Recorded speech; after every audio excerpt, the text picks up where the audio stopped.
Oh, look at her. Maybe we can be maybe you could morph our faces together. Like, yeah. I've always thought that blonde hair would suit me. So here's the thing, we were talking about this the other day. We first met you in June or July, I guess, you were on a boat. Yeah. Which was an interesting deal for you. You were saying you're very seldom on a boat like that.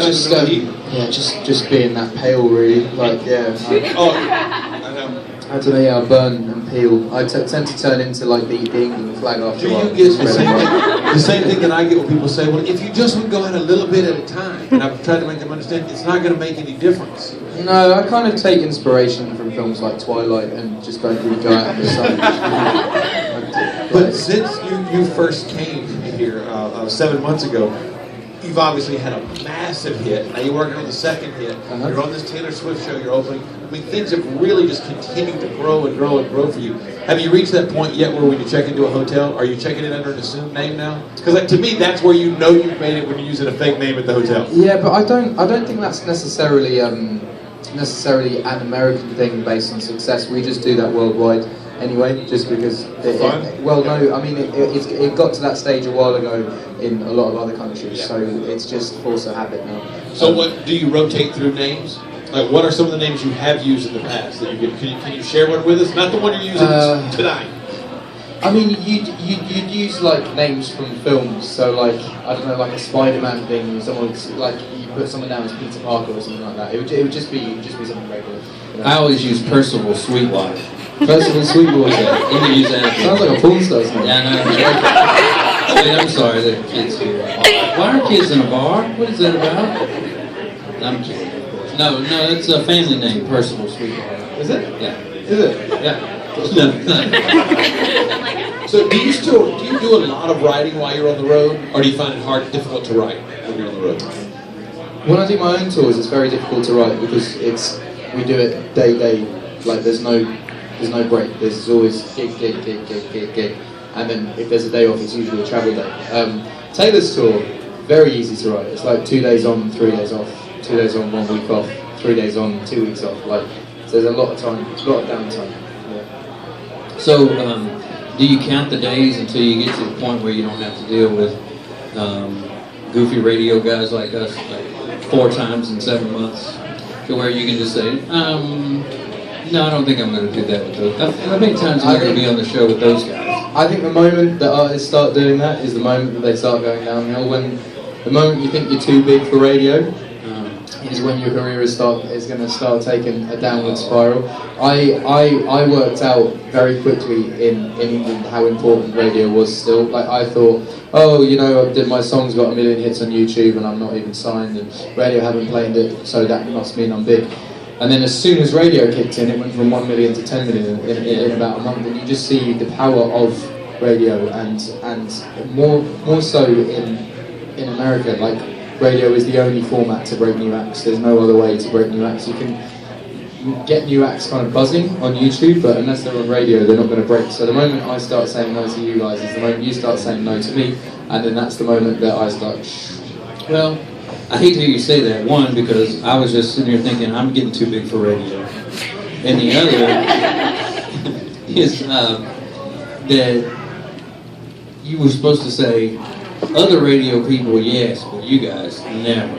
So I thought you meant separate us out from that, but that's okay. You gave a good radio answer though, and I appreciate the support of the industry. Well, it's not. I'm not trying to stay politically correct. I just think it's very true that radio is the only format that can break new artists. Like I know you mean it, and we really appreciate it. I was selling out really decent venues in America and never being played on radio, and I wasn't selling any records at all. And as soon as radio kicked in, it started kicking off. So well, thank you. I'm just joking around with you, but I appreciate it because most artists, when they get to a certain level, you're right. They just it's one of those you can go in. Have you noticed the ones that keep going back to radios and keep, every single radio station I've been into, every top 40 radio station, they always have a big Taylor Swift Fearless Black with a thank you on it. And like people like Taylor are around now and are as big as they are now because they've done it right and they know how to treat radio. Yeah. Well, I'll tell you a quick story here. This illustrates your point.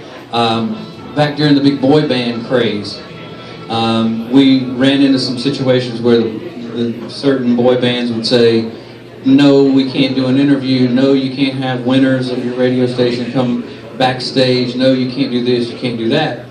And they were, as we say, a flash in the pan. Sting comes to town. He says, absolutely, come to my dressing room, go back there, wait, I'll be there in a minute, have your listeners come in, and they can come to sound check, and he invited them on stage to sing with him while he was doing his sound check and everything. So, yeah, the ones that stick with us make it. And by us, I mean just Ace and me. we're like the mob. So, I don't know, if anybody hasn't looked, turn around and look at the people gathered outside the window trying to get in, just wanting to see Ed Sheeran. Oh, that just made their year now. Yeah. What do? Your music is fairly mellow, but let's say you go out tonight and you play at Time Warner Cable Arena and you have a great show and you're feeling good and you get back on the bus, I get it's time to party. You pull out the iPod. Wait, what do you play when you're ready to, is it like old school rock? Are you a hip hop fan? Is there anything that you throw in just to crank up when you're ready to make it loud and have a good time? Yeah, I think nowadays, especially like my generation of people, to party, it just has to be some hardcore hip hop. Like you just have to feel ghetto. What, is there something out there you're a big fan of? I don't know, like Taylor for instance, when Taylor ever gets into that part, it's usually that ASAP Rocky tune, the Problems one. Like that's just a song that comes on and you just turn a different. You just get into it.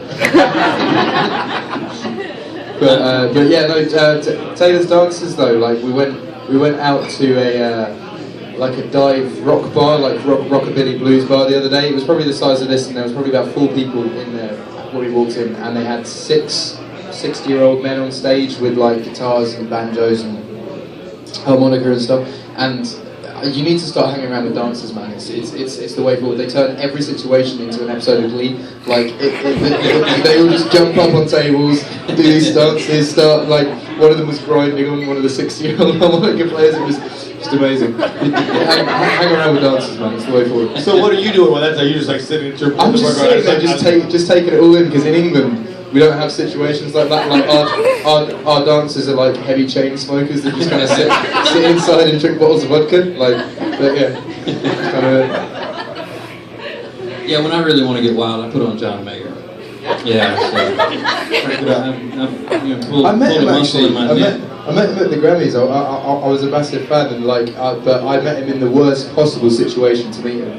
And I'm a huge fan of John Mayer, and I'd done the Grammys, drunk a little bit, went to Justin Timberlake's gig, drunk a lot, went to the after party, drunk even more, and as I was leaving the after party, probably in the worst state I've been in since I was about 16, just absolutely just like this, I bumped into John Mayer, and he's like, yo dude, I'm a fan, and I'm like, I have no idea what to say now, so please just give me your email and I will speak tomorrow. So thankfully he kind of stuck to his word, and we've been chatting over email. But like, yeah, it was a bad situation to be in, where you meet one of your heroes and you're too drunk to actually say what you want to say. But at least that you had enough thought to realize, I'm too drunk, don't do anything stupid.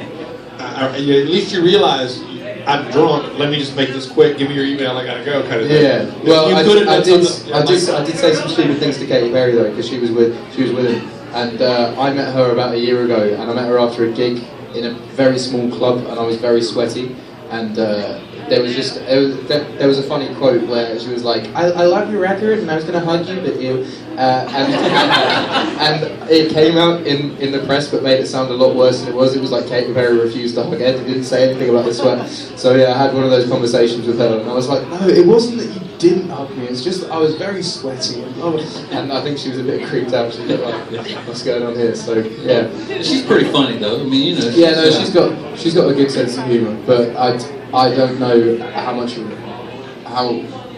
how polite she could have been that night. I was pretty bad. Yeah. Well, as long as you didn't throw up on her, I think everybody won. I didn't throw up that night actually. Yeah, I haven't thrown up from alcohol since I was about 16. Yeah, I found myself throwing up from illness the other day. I was in Germany playing a festival, and like I was on stage, and I was quite sick. I had the flu or something, and I have a loop pedal in my set. And I just left the loop on, went off stage, and came back and finished the set. It was kind of like a Bieber situation, but like no one saw it. So, apart from my tour manager, but yeah. Well, see that underage drinking always leads to throwing up.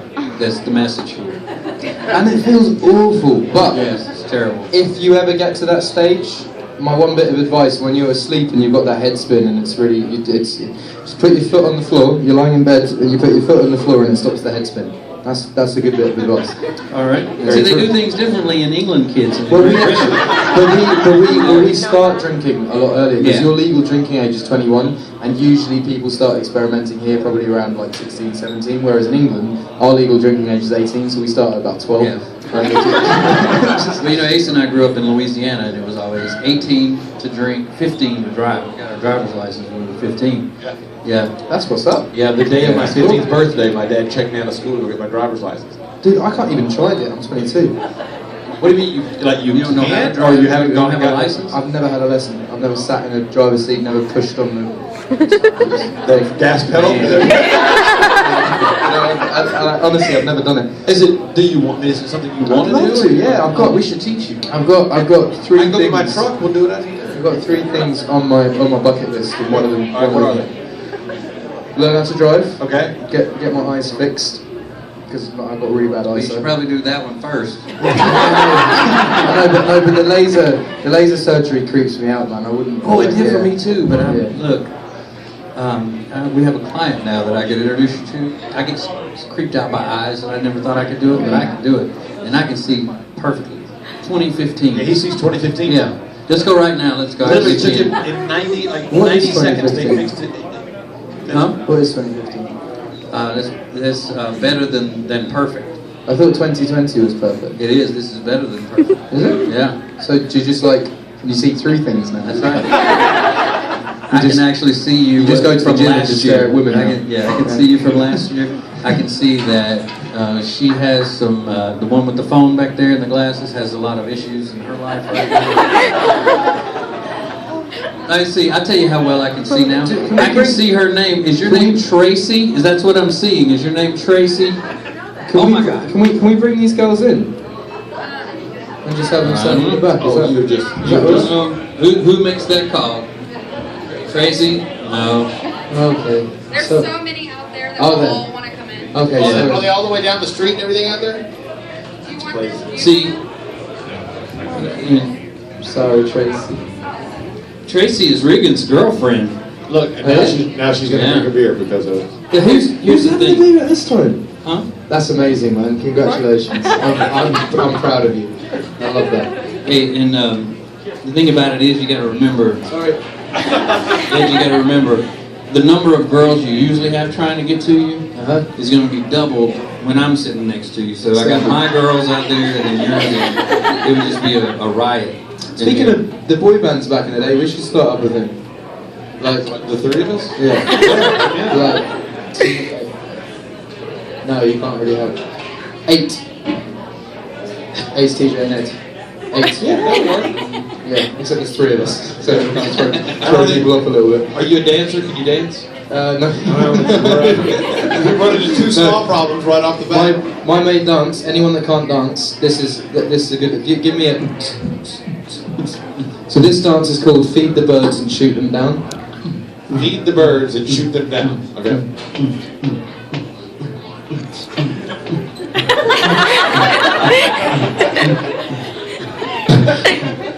In any situation that works, seriously. I was doing that dance in the Glee situation, and the dancers were jealous of me. They were like, "Ooh, That's a good move right there. it is time."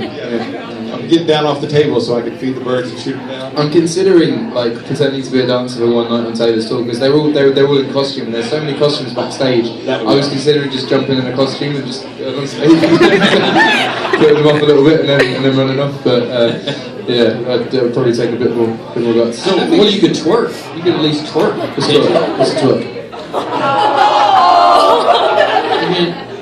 Who can show him what twerking is? An adult lady here. Is there- Show him, Riggins, what a twerk is. Riggins, can you give me an example of twerking, please?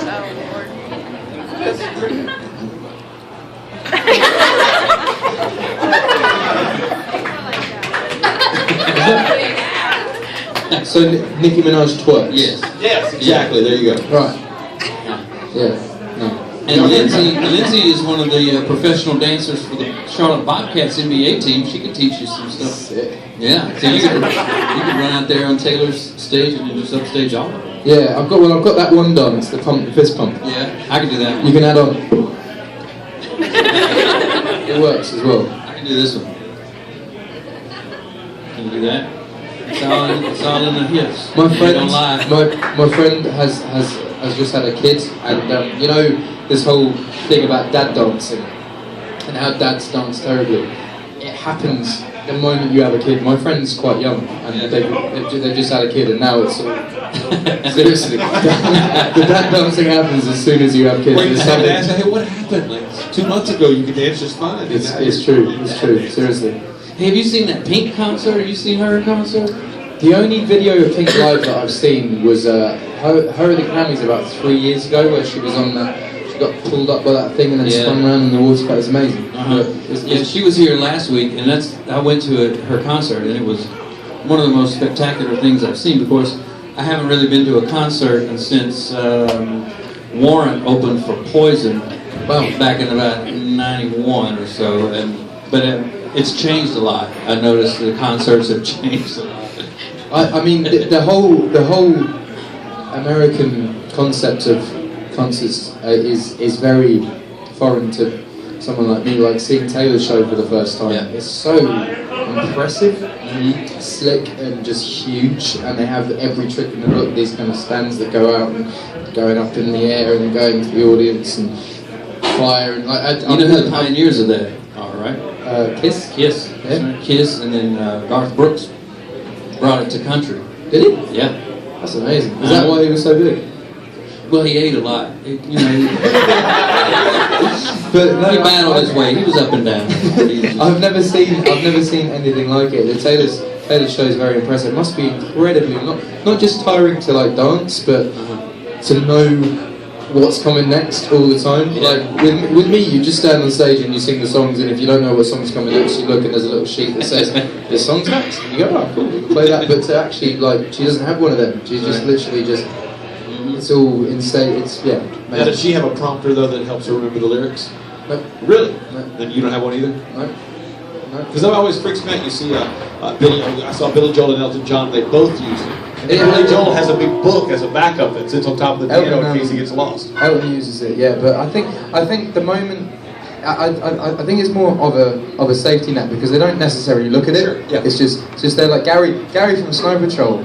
And the funniest story for me was playing iTunes Festival, and he came down to come and sing Chasing Cars with me, and we're running it, and he's just going, and I'm like, oh, obviously he's just trying to find his footing, and he just comes over to me in the sound check and goes, can you get the lyrics up on your phone? And this is like Chasing Cars is big, right? Like it's a big song, and he's played it every single night for 6 years. Like you're gonna know the words. You're gonna know the words. Yeah, but the thing is, he knows the words. He just has to have the safety. Like it's just it's a thing that a lot of singers get into. If you see any singer ever with in-ear monitors with a monitor in front of them, they've always got the lyrics there. If they haven't got in-ears and their monitors, it's playing the music. But if you see any with in-ear monitors and 2 floor monitors, it means there's lyrics. Are you ready to play? Do you remember? Are you supposed to play for the ladies today? Am I meant to play for the ladies? Yeah, are you going to play for them? I thought that's what they told us. I've got my guitar. Okay. Anyone wants to hear some songs? Because we know how temperamental you are. We didn't know if you had changed your mind. Yeah, I've thrown my chairs today. I've smashed my glasses and yeah. Thank you for the interview. Have you guys had fun? Yeah. You want to mic this, or you just want to do it? I can just do it.